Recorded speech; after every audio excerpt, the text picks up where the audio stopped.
વિધવા માતાનો પુત્ર અગ્નિવીર બનીને આવતા ઉત્સવનો માહોલ જોવા મળ્યો હતો. દાંતા તાલુકાના ગઢમહુડી ગામના રબારી સમાજના યુવકની મહેનત આખરે રંગ લાવી છે. 7.5 મહિનાની ટ્રેનિંગ પૂર્ણ કરીને પરત આવતા આખા ગામમાં ઉત્સવનો માહોલ છે. ટીપુબેન રબારીના પતિનું અવસાન થયું ત્યારે તેમનો પુત્ર 11 મહિનાનો હતો.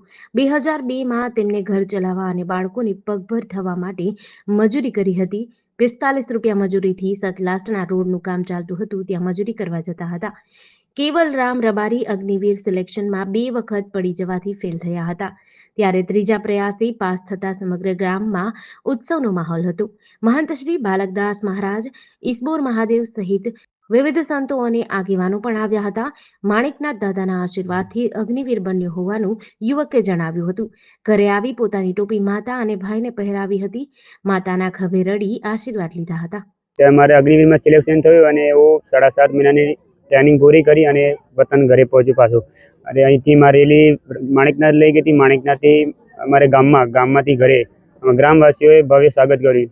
અને હું 3 વખત પડ્યો તો તોય મેં હિંમત નહીં હારી.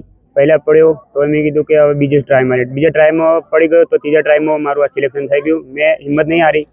અત્યારે હું આ વર્દી પહેરીને ઊભો છું. અને હું 11 મહિનાનો હતો ત્યારે મારા પપ્પા ઓફ થઈ ગયા હતા. અને મારા મમ્મીની બહુ સખ્ત મહેનત, મારા ભાઈની બહુ મહેનતથી આજે હું વર્દી પહેરીને આપણા સામે ઊભો છું. GDC ન્યૂઝ સાથે જીતેન્દ્ર સોલંકી, દાંતા.